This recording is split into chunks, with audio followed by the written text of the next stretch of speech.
June 20th, 2009, a young Iranian woman is shot in the heart by a sniper. Who was she? What did she stand for? Why did she die?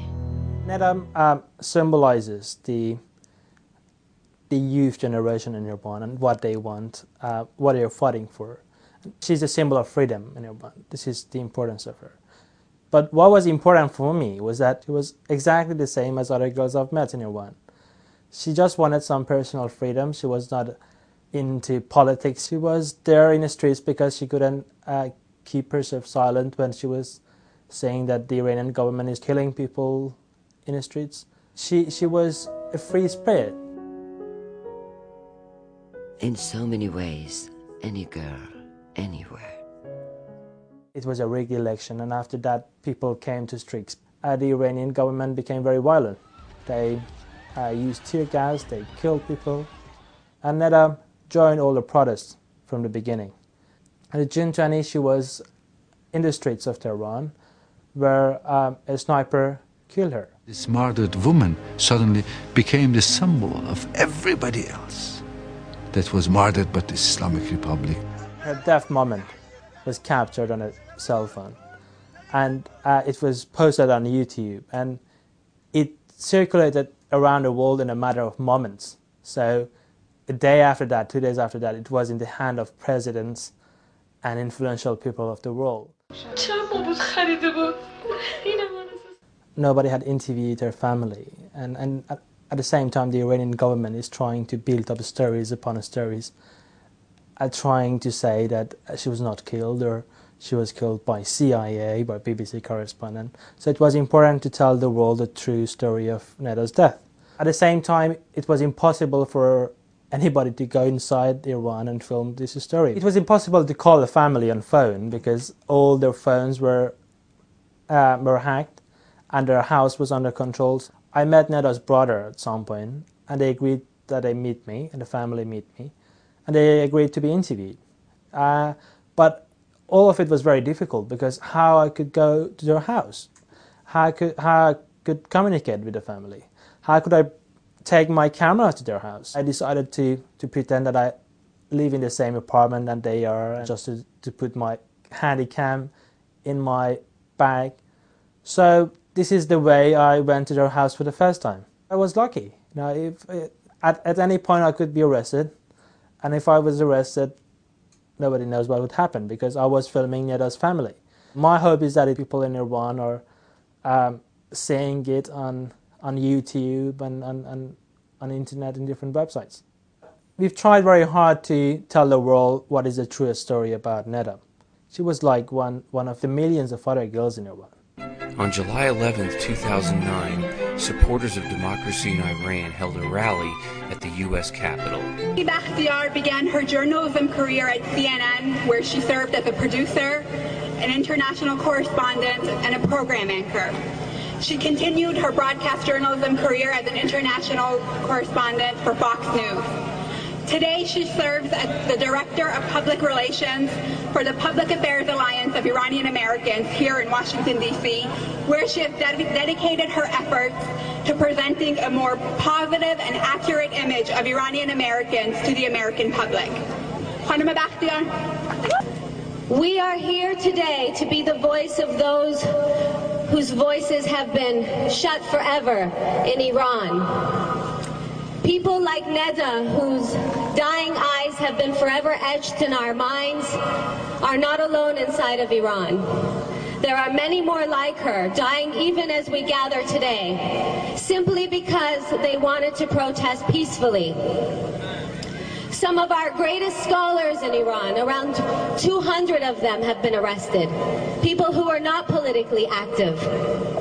People like Dr. Kianataj Bakhsh, a well-known scholar, very respected, an Iranian American, ripped from the night in his home, his one-year-old crying, his wife terrified, for no reason at all. This is the terror that has gripped Iran. And every day, our brothers and sisters are going out in the streets and finding different ways to have their voices heard. What we take for granted here, the ability to gather and say whatever we want, is something they are dying for. It is our responsibility not to let their stories go unheard. Each of us have a responsibility, and there's something every one of us can do. You can write your senators and you can write your congressmen. Believe me when I tell you, when they get hundreds of letters, they pay attention. And you can even ask your president, President Obama, who gave such a powerful speech in Cairo not too long ago, talking about human rights, and ask him to take a bigger position on this issue of Iran, and ask him not to turn his back on the people of Iran. One further note, we must unite, our community must unite. We must put our own political differences, our own issues regarding flags or religion aside, and stand behind our brothers and sisters in Iran. Which included 4 students arrested 10 years ago in the uprising.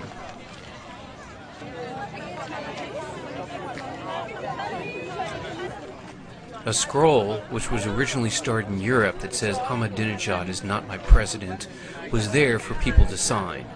This scroll will be presented to the UN and will be the longest scroll in the world.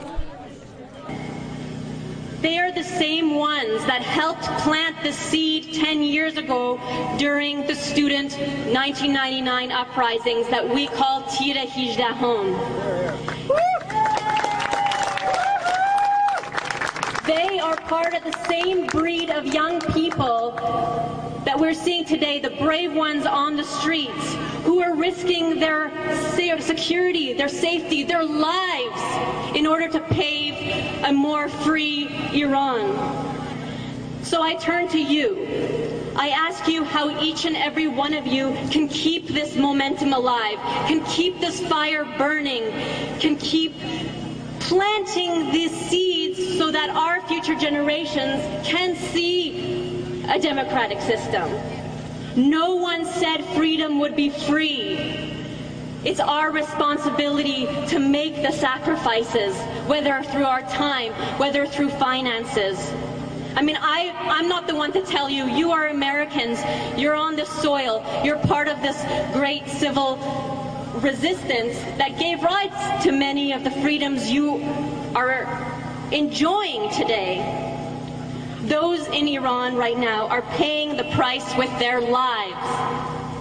We too must make these sacrifices, and this struggle doesn't end at just Iranian people.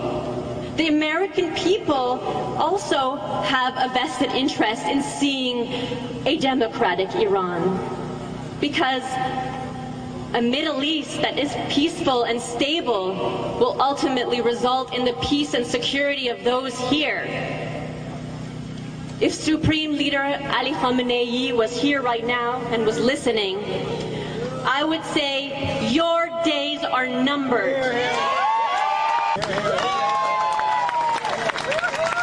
I flew out here from Vancouver just yesterday so I could be with you today because I felt this was important to gather. I want these pictures that are going to be taking place today to get sent back to Iran. Just the mere hope that they'd get a glimpse of seeing that people have not forgotten about them, that we are still standing behind them. And I want to see Iranian faces, I want to see American faces, and I hope someone's taking a picture right now, because I want to send this picture to Iran and say to Iran, with love and solidarity from Washington, D.C.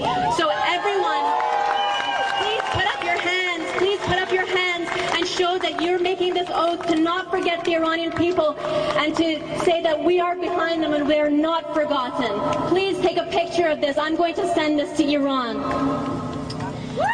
So please, that's it. Just keep up the pressure. Keep the pressure on your leaders. Keep the pressure on the media. Let them know that you are concerned. They will keep it up if you demand it.